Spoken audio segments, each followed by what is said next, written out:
Acreditem nos sonhos, trabalhem duro e mantenham a humildade. Nunca desistam.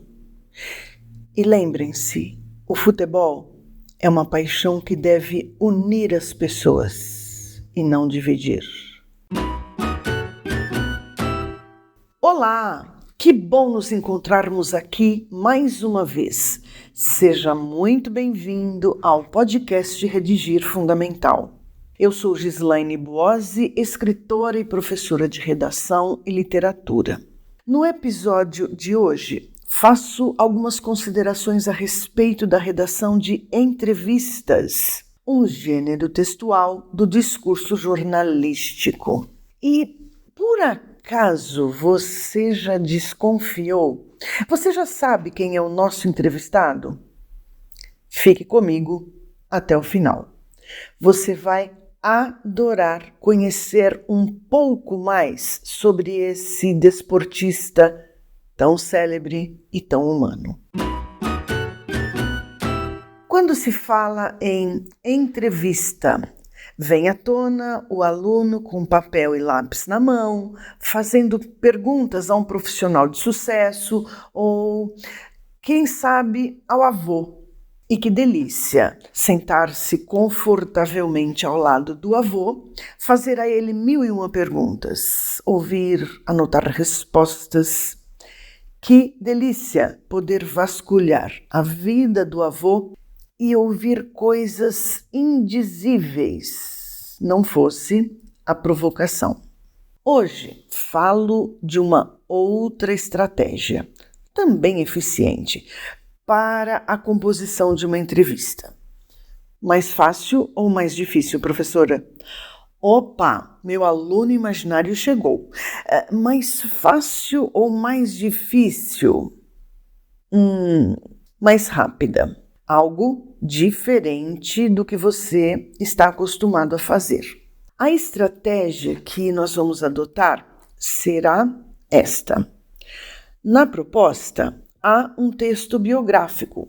Um texto biográfico. Sim, texto biográfico é aquele em que consta a história da vida de uma pessoa. Quem ela é, o que faz ou o que fez, no que se despontou, quando e como isso aconteceu, etc, etc. O primeiro passo para a redação da entrevista é este. Enquanto você estiver lendo a biografia da pessoa que será imaginariamente entrevistada, você vai grifando informações, situações importantes. Tudo isso será matéria-prima para a composição da entrevista. O passo seguinte é você imaginar que as coisas que estejam grifadas sejam respostas? Mas ainda nem há perguntas, Gislaine. Calma, eu disse que você vai imaginar que sejam respostas. E então você precisará pensar em perguntas que admitam, que se encaixem exatamente nessas respostas. Ou seja, nas informações que foram grifadas no texto biográfico.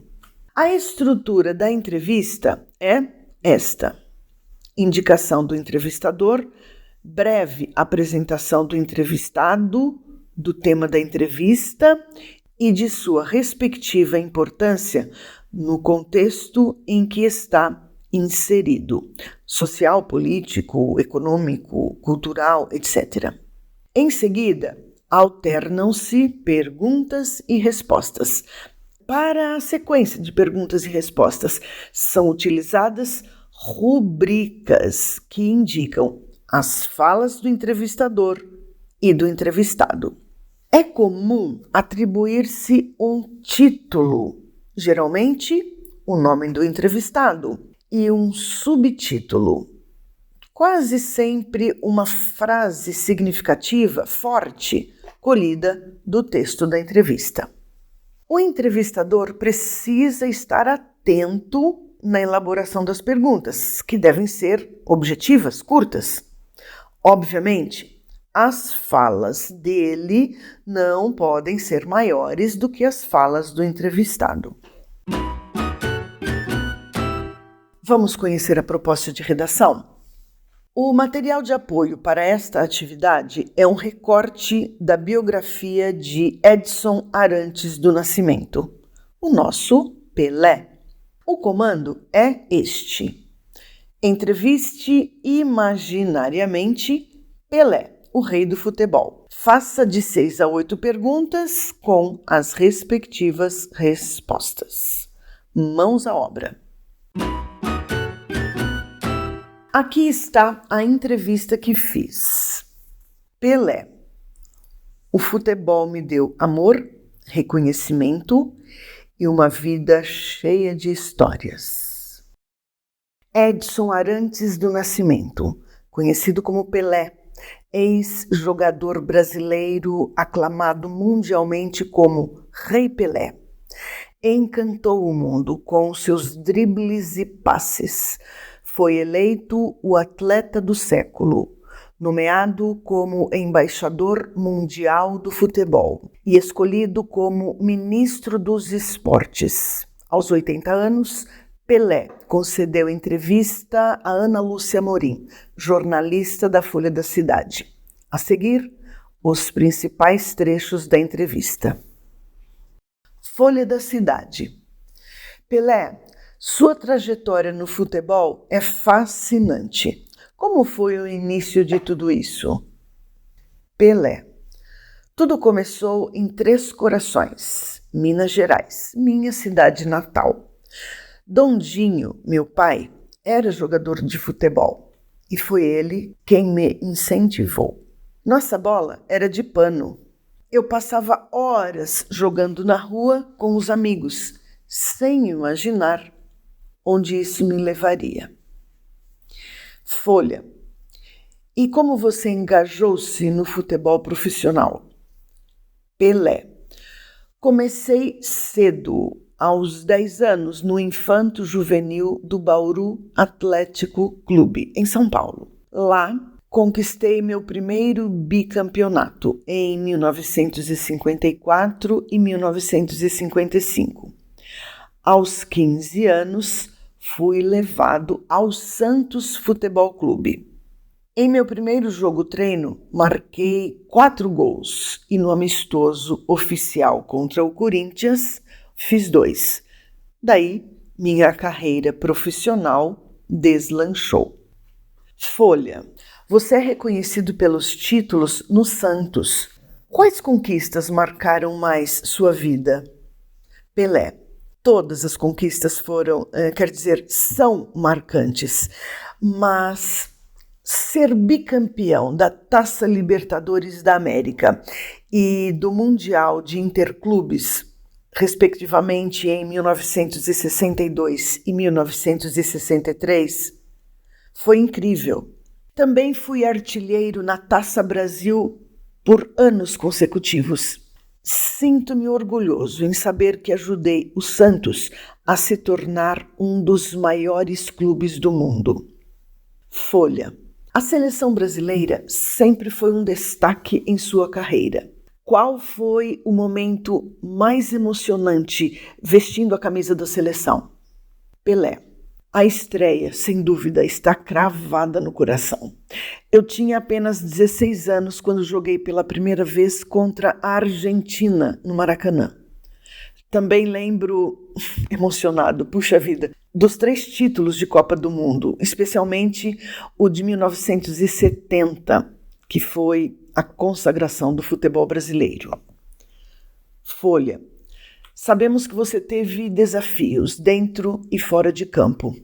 Como foi ser um ícone mundial e lidar com a fama? Pelé. A fama foi uma bênção e um desafio.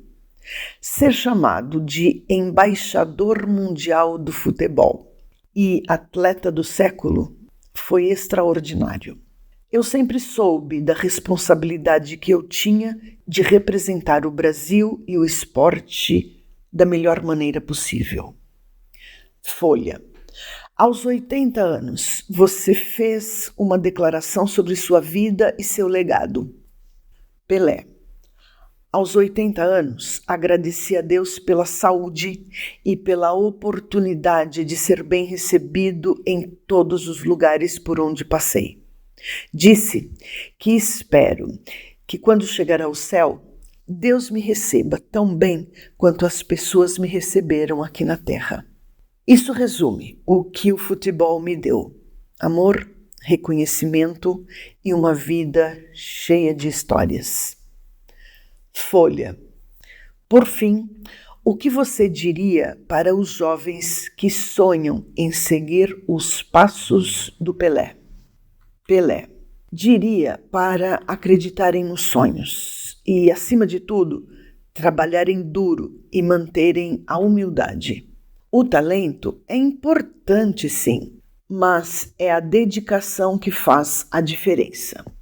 Nunca desistam e lembrem-se, o futebol é uma paixão que deve unir as pessoas e não dividir. Por Gislaine Buozzi. E então, gostou da entrevista que escrevi? Também quero conhecer a sua, ok? E que tal escrevê-la agora? Vamos lá? Desenvolva essa proposta de redação. Escrever é bom demais. Escreva, revise, poste a redação. E assim que ela chegar corrigida no aplicativo, frequente o percurso de aprendizagem da plataforma Redigir. Lá você encontrará tópicos de gramática e listas de exercícios sobre os pontos a serem aprimorados no texto. Antes de nos despedirmos, convido você a assinar o podcast da plataforma Redigir. É isso. Um abraço e até o nosso próximo episódio.